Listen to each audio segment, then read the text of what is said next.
Harper Ellison stopped believing in miracles the day her husband died, until a silent creature showed up at her barn door, starving, trembling, and still. He didn't come asking for mercy. He came to stay, to remind her that some wounds aren't meant to be fixed, only witnessed, by someone who never leaves. The letter, the storm, and the dog who stayed. Maple Hollow, Montana. Winter came early and stayed too long. The world outside Harper Ellison's farmhouse was buried in white, silence, the kind of cold that didn't just bite skin, it hollowed out hearts. 2 winters had passed since her husband died. She stopped marking time after that. She didn't expect anything to change, until a hoarse bark cut through the blizzard. Lantern in hand, she stepped into the storm and found him. A lone German shepherd, half frozen and silent, curled at the barn door.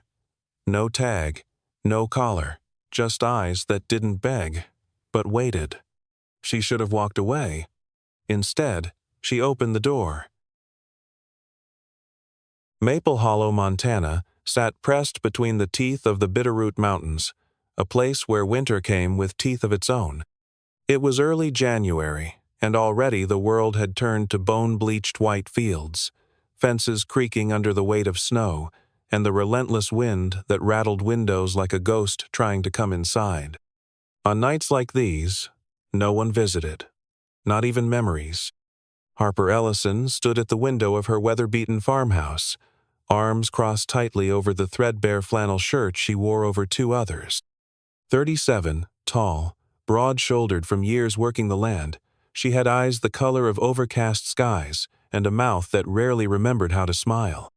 Her auburn hair, once kept in waves, now hung tied and forgotten beneath a wool cap.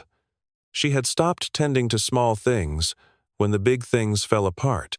2 winters ago, Benji Ellison had left before sunrise for a repair job on a grain silo 10 miles out. He never made it back.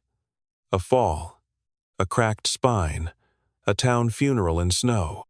Harper had buried not just a man, but a future, and the child they'd never meet. Since then, she'd spoken more to the barn doors than to people. Outside, the wind snarled harder, pushing a wall of snow against the porch steps. She'd just turned from the window when she heard Ida bark.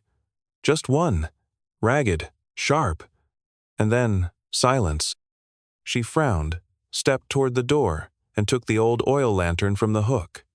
It sputtered to life with a hiss, casting a flickering glow on the worn floorboards.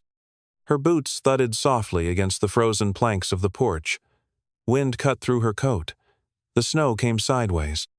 It was the barn that drew her gazelle, a hulking silhouette against the swirling dark.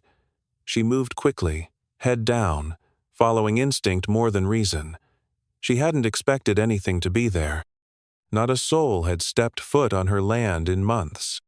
At first, she didn't see it, just snow, fence posts buried to the crossbeams, and the frost-covered latch of the barn gate. Then, in the corner where the overhang met the drift, something shifted. A dog. Not just any dog. A large German shepherd, curled tight against the base of the barn wall, as if trying to disappear into it. His coat was soaked, matted in patches, and dusted with ice. His ribs pressed sharply against his sides, and one of his front legs bent at an unnatural angle. He didn't bark again, didn't growl, just looked at her. He was maybe 6 or 7 years old, though the frost around his muzzle made him look older. His eyes, dark and steady, held no panic-only endurance, the kind of look creatures wore after surviving too much. There was a scar beneath one eye, a thin white mark barely visible beneath the dirty fur. He didn't flinch when she approached. Harper stopped a few feet away, the lantern casting gold across his body. She'd seen her share of strays, especially in winter, but this was no ordinary wanderer. He held himself with dignity, even curled there in the snow, even as he trembled. "Where'd you come from?" she muttered. He didn't move. She should have turned back, should have left him to the elements, told herself it wasn't her problem. But something about the way he looked at her, quiet, waiting, unafraid, stirred a part of her she thought long buried. "Damn it," she whispered, setting the lantern down. She crouched slowly. The dog didn't flinch. She reached out a hand, not to pet, just to let him smell her. He leaned forward slightly, nose twitching, then rested his head back on the snow. Trust. Or resignation. She couldn't tell. "Fine," she muttered, standing. "You want to die out here. Be my guest." She turned and took a step. Behind her, the soft sound of movement in snow. She paused, looked back. The dog had stood, painfully, dragging his injured leg. He didn't whimper, just stared at her like he was asking, "Are you really going to make me beg?" She didn't speak, just turned and walked to the barn door, unlatching it. The dog followed, limping heavily but without hesitation. Inside, the barn smelled of hay and old leather. The mare in the far stall snorted but didn't protest. Harper lit another lantern and hung it on a nail.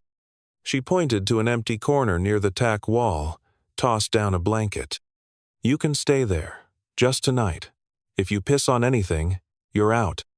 The dog lowered himself with a soft grunt, curled into the blanket like it was the first real warmth he'd known in weeks.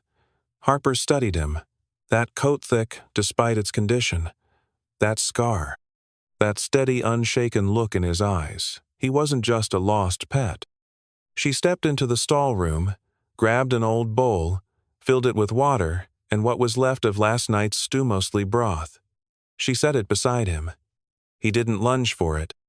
Ate, slow, deliberate, as if he'd learned food wasn't guaranteed but should be respected. She knelt beside him again. "You got a name?" she asked. No tag, no collar, just a faint tattoo visible in the inside of his left ear. Numbers, letters, military. Her breath caught. She looked at him again, really looked. "Ranger," she said softly. "That's what I'm calling you." He looked up briefly. No response, but he didn't look away. She didn't know it yet, but somewhere in the silence between them, something had shifted. The storm had passed, but Maple Hollow was far from quiet. It was the kind of small town where people still shoveled snow from each other's porches and left casseroles on doorsteps without asking. Nestled deep in northern Oregon, it sat between a range of frozen hills and an aging forest that had long since lost its color to the cold.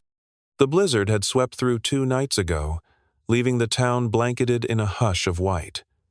Roads remained half buried, and the skeletal trees still groaned under the weight of the storm's fury. Most folks stayed in, bundling themselves near fireplaces with hot drinks and familiar silences, but not everyone sought warmth. Just outside the edge of town stood a chapel long left to decay. The Maple Hollow Old First Parish, as the faded wooden sign still read, hadn't held a congregation in over 12 years. The building leaned slightly now, its steeple missing slats, the bell long gone.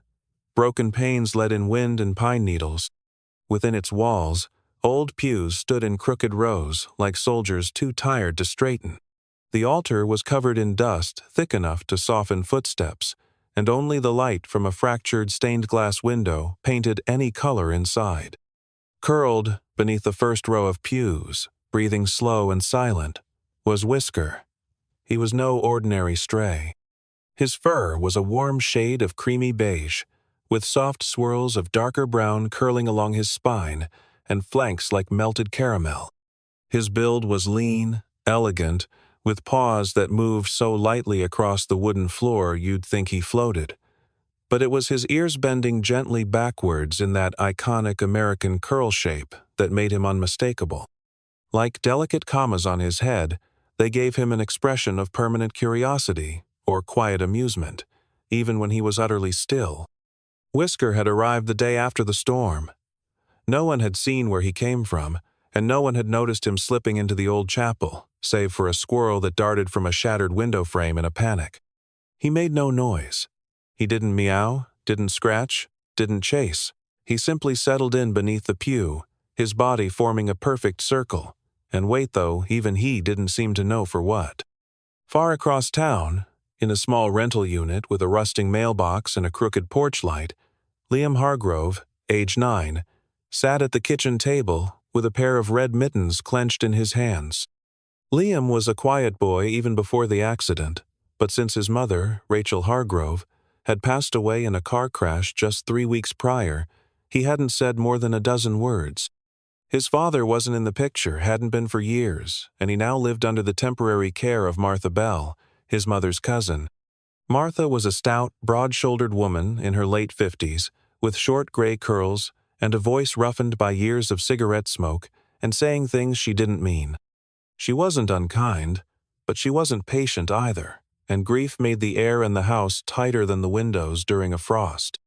That afternoon, while Martha napped in the recliner with a news channel murmuring in the background, Liam slipped on his boots, tucked the mittens in his coat pocket, and stepped into the snow. He didn't know why he walked toward the chapel. Maybe it was memory. His mother had taken him there once, years ago, when he was too young to understand the words in prayer but old enough to remember the smell of wood polish and wax, the way her hand wrapped over his like a promise. That warmth had vanished now, but the place remained somehow still standing when everything else felt like it had fallen. The walk took longer than it should have. Snow reached up to his knees in places, and his boots soaked through, but when he saw the chapel's pointed roof rising against the gray sky, something pulled in his chest. He stepped up the loose wooden steps, pushed the crooked door open, and felt the rush of cold air greet him like an old friend. The inside was darker than he remembered, colder, dusty in the corners and silent except for the wind's soft hum through the broken glass. He didn't call out. He just stepped in, snow dripping from his cuffs, breath puffing in front of him. And then he saw them. Eyes. 2 perfect orbs, round and green like glass marbles, peered at him from beneath the front pew. For a heartbeat, Liam froze. The eyes didn't blink. Then, slowly, a shape emerged, a lithe, small body, fur warmed in color, even in the gray light. Ears curved back, tail curled around front paws. The cat didn't move. Neither did the boy. Liam crouched down without thinking, his knees touching the freezing wooden floor. "Hi," he said. It came out hoarse, like a word that hadn't been used in weeks. Maybe it hadn't. The cat blinked slowly once, then again. Liam reached into his coat and pulled out one red mitten. He placed it on the floor between them like an offering. "I didn't think anyone would be here," he said, quieter this time. "But I guess you are." The cat didn't respond, of course, but it didn't run either. It lowered its head, rested its chin on its paws, and closed its eyes. Liam stayed there a while, watching. The silence wasn't empty now. It was shared. By the time the snowbanks began to recede from the edge of the gravel roads in late January, Harper Ellison could no longer ignore the limp in Ranger's stride. It hadn't worsened, but it hadn't improved either. She watched him day after day, shadowing her across the yard and down the pasture trails, always one step behind, always quiet. But that front leg dragged slightly more when he tired, and every once in a while, she'd see him pause, shifting weight off it like the pain was waking up again. So she did something she hadn't done in years. She made an appointment in town. The veterinary clinic in Maple Hollow was a squat red brick building at the edge of Main Street, wedged between the hardware store and an abandoned laundromat. A faded sign above the door read, "Briggs Animal Care, Est 1980, 2." Harper hadn't stepped foot inside since Benji brought in a stray kitten they'd found curled in the tractor shed 4 years ago. That kitten hadn't made it. The memory felt like a bruise she'd forgotten she carried. Inside, the clinic smelled like antiseptic and cedar shavings. Ranger walked beside her, head low but not frightened. He wasn't the type to be afraid. Harper had come to learn just cautious. Always watching, always waiting. The receptionist, a silver-haired woman named Joyce McKinney, offered a warm if mildly surprised smile when Harper gave her name. "Been a while," Joyce said, her voice gravelly but kind. Dr. Briggs will be out in just a minute." Evelyn Briggs stepped through the swinging door to the back a moment later. In her late 50s, she was tall, lean, and moved like someone who never quite stopped being a soldier. Her gray blonde hair was pulled back in a no-nonsense ponytail, and her eyes steel blue were sharp but not unkind. "Harper Ellison," she said, extending a hand. "I wasn't sure I'd see you again." Harper nodded, shook her hand. "Didn't plan to be back, but she glanced down at Ranger, "needs looking at." Evelyn crouched with ease, meeting Ranger's eyes before reaching for him. "May I?" Ranger didn't growl or pull away. He simply lifted his head, then sat still as Evelyn began her examination. She worked efficiently, fingers moving over joints and muscles, checking his ears, his teeth, the old scars. When she lifted his left ear and paused, Harper caught the stillness in her movement. There, just beneath the skin, faint but unmistakable, was a line of inked numbers. "Do you know what this is?" Evelyn asked quietly. Harper shook her head. "It's a military ID code.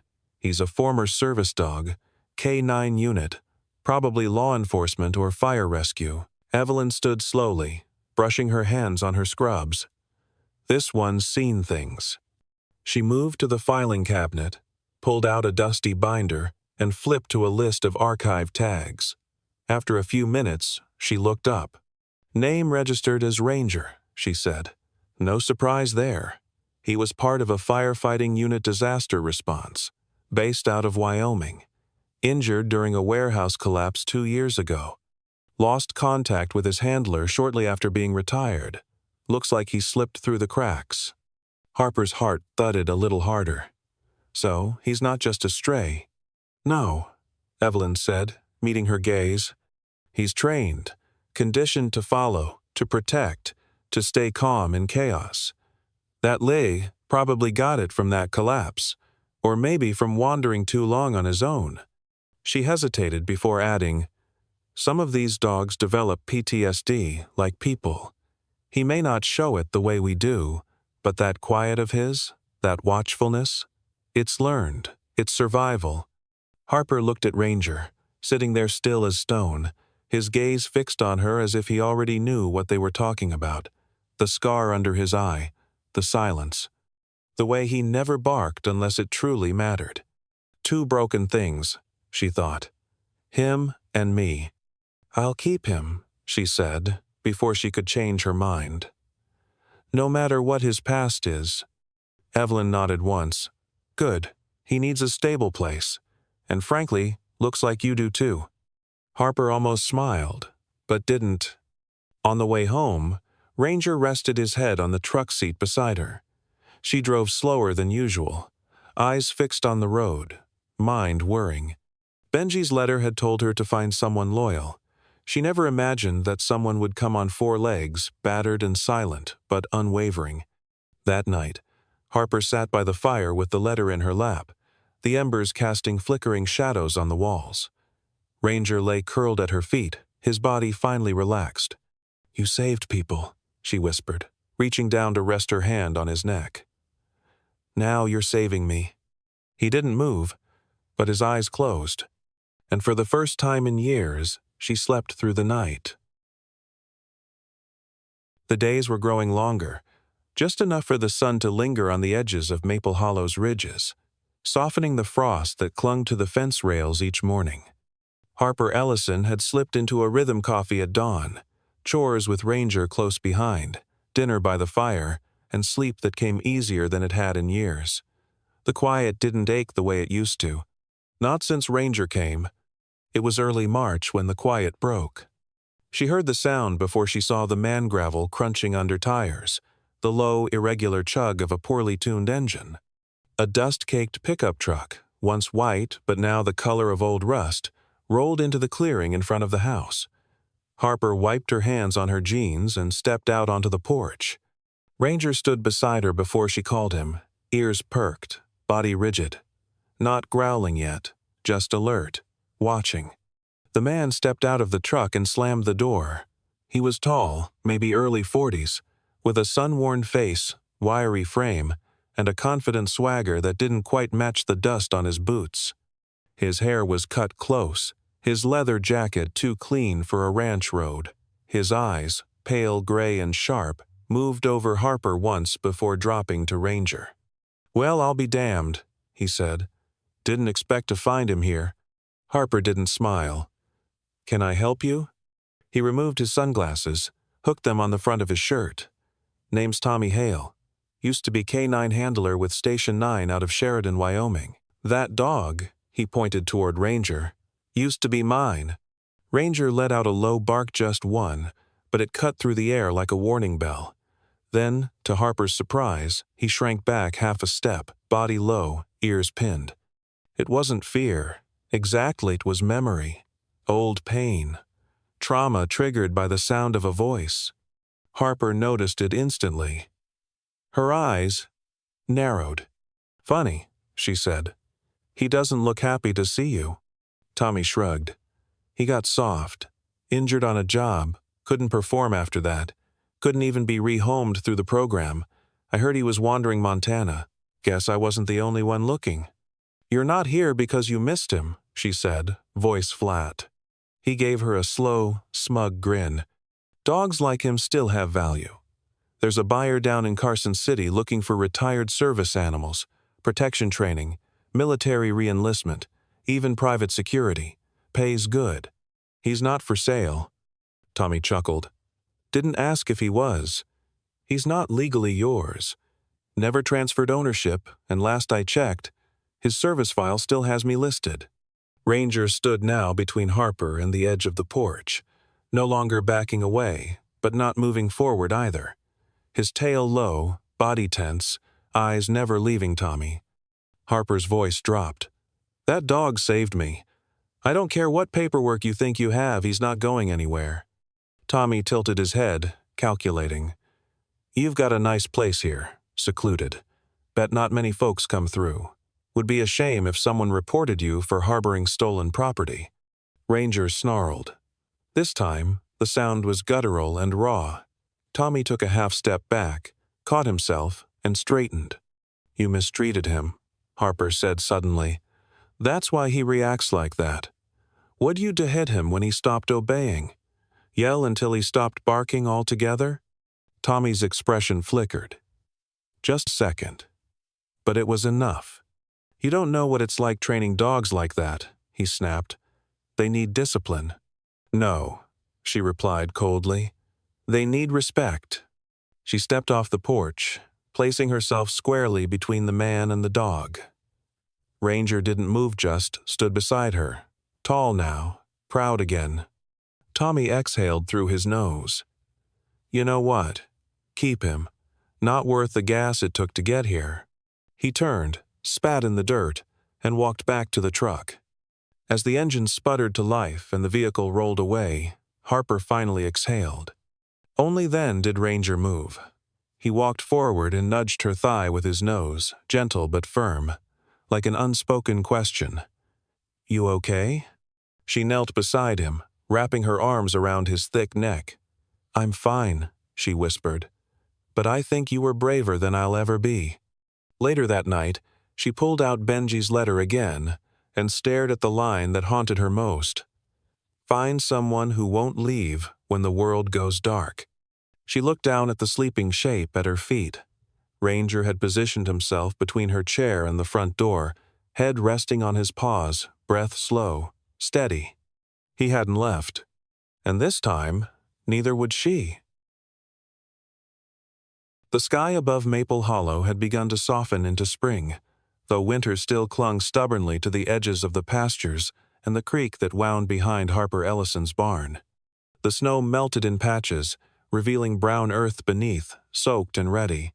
And in that in-between season, the stretch of time where nothing quite bloomed, but nothing froze either, Harper did something she hadn't allowed herself to consider in years. She filed the paperwork. It had taken one long drive into the county office, a stack of forms, and a conversation with Deputy Lori Mitchell, a woman in her late 40s. Stocky with a firm handshake and a tired smile, who handled animal certifications for Granite County. Lori had short-cropped dark hair, and wore her badge like a burden, not a weapon. She listened without interrupting, as Harper explained how the dog came to her, what he'd been through, what she'd been through. "He followed me home during a storm," Harper said softly, her voice steady but stripped of artifice. "And then he stayed." Lori nodded. "Sometimes it happens that way, and sometimes it's not the animal that gets rescued." A week later, it was official. The dog registered under ID number R9 to 17K9 was no longer the legal property of any government agency or private contract. He belonged to Harper Ellison, and that's when she made the sign. She carved it herself, carefully, in a piece of pine from the fallen fence post behind the barn. The letters weren't perfect, but they didn't need to be. She nailed it just above the stable door, where sunlight would hit it every morning. "Benjiha sent me a friend." The days took on a new kind of rhythm. Ranger rose early with her, waiting at the door before she even opened it, sitting alert as she sipped her coffee on the porch. He'd trail her through morning chores, sometimes with his nose in the wind, other times close enough to brush her side with his shoulder. He didn't chase chickens or bark at deer. He just stayed, present, steady. Some afternoons, Harper would sit at the small desk near the front window and write. Not anything meant to be sent, just thoughts, memories, letters to Benji she'd never let herself finish before. Ranger always lay beside her, head on his paws, as if guarding her silence. It wasn't until Rosie came back into the picture that Harper realized how much her world had shifted. Rosie Parker was the young girl from the next property over, the only child of Sarah and Daniel Parker, both mid-30s, soft-spoken, hard-working folks who'd moved to Maple Hollow 3 years ago to raise goats and escape Denver's chaos. Rosie was 8, small for her age, with long blonde braids and big hazel eyes.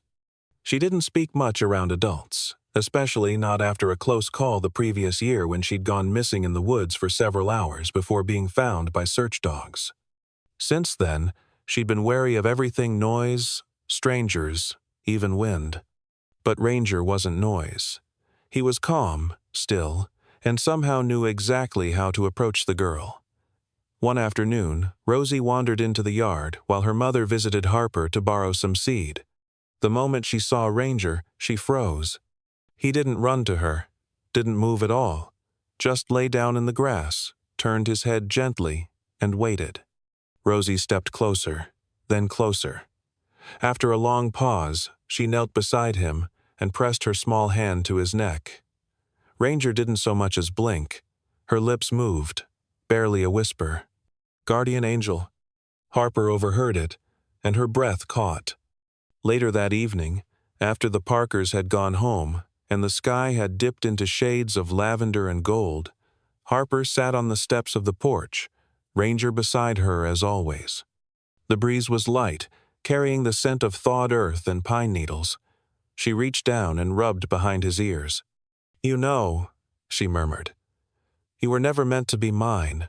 Ranger turned his head slightly, just enough to meet her eyes. "But you chose to stay. And maybe that's better than being sent." Behind them, the fire inside the house glowed through the window. The last of the storm's debris had been cleared, both outside and in. Harper smiled, not because something had been fixed, but because something had taken root, and this time it would grow. Some hearts don't heal through noise. They heal in the quiet presence of those who choose to stay. Ranger didn't ask to be rescued. He simply stayed, and in doing so, rescued her. If this story touched your heart, tell us. Have you ever met a soul human or animal who chose to stay when it mattered most? Share your story in the comments. Leave a heart emoticon if you believe loyalty can save a life. And don't forget to like, subscribe, and follow Fearless Paws for more stories of love, loss, and the silent miracles that walk on 4 legs.